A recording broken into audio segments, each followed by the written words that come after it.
जय श्री महाकाल. मी paranormal analysis सुरू करतो आहे. पॅरानॉर्मल ॲनालिसिस म्हणजे काय? पॅरानॉर्मल ॲनालिसिसमध्ये तुमच्यावर तांत्रिकवादीचा प्रभाव आहे, तुमच्यावर कोणी तंत्रमंत्र क्रिया केलेली आहे, तुमच्यावर भूत प्रेत किंवा इतर नेगेटिव्ह वाईट शक्तींचा प्रभाव आहे की नाही, शिवाय तुमच्यावर तुमच्या घरात किंवा तुमच्या घरातल्या व्यक्तींवर पितृदोषाचा प्रभाव आहे त्यांच्यावर की नाही, अशा अनेक प्रश्नांची उत्तरं आणि उपाय पॅरानॉर्मल ॲनालिसिसच्या माध्यमातून मी तुम्हाला देईन. शिवाय तुमच्या घरात कटकटी भांडणांचे प्रमाण वाढलेले, पैसा टिकत नाही आहे, धनसंबंधी समस्या आहे, शिवाय आजारपण आहे सतत तुमच्या घरामध्ये, मुलांच्या शिक्षणामध्ये अडचणी येत आहेत, शिवाय घरात कटकटी भांडणं होत आहेत, वैवाहिक जीवनात अडचणी आहेत, एक्स्ट्रा मॅरिटल अफेअर असे प्रकरण घडत आहेत, शिवाय प्रेग्नेन्सी राहत नाही, पुत्रप्राप्तीमध्ये अडचण, अशा अनेक समस्यांचे उत्तर आणि उपाय तुम्हाला पॅरानॉर्मल ॲनालिसिसच्या माध्यमातून मी तुम्हाला देईल.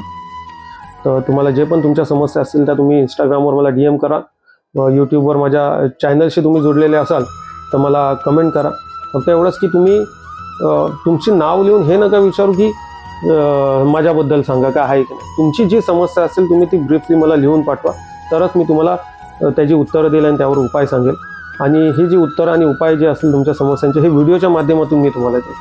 हां, अजून एक विनंती आहे तुम्हाला की जे पण यंग मुलं आहेत जे हा व्हिडिओ बघतात या मला फॉलो करतात, मग यूट्यूबवर माझे सबस्क्रायबर आहेत, त्यांनी मला वशीकरणासंबंधी कुठचाही प्रश्न विचारू नका. बरेच मुलं आहे यंगस्टर की माझा बॉयफ्रेंड गेला आहे तो आला पाहिजे, गर्लफ्रेंड गेली आली पाहिजे, तर या प्रश्नांची उत्तरं मी देत नाही आणि ही कामही करत नाही. तर अशी प्रश्न विचारल्यास तुम्हाला ब्लॉक करण्यात येईल. ठीक आहे. तर तुमचे जे पण प्रश्न आहेत, तुमच्या ज्या पण समस्या आहेत त्या तुम्ही मला इंस्टाग्रामवर DM करा. जय श्री महाकाल.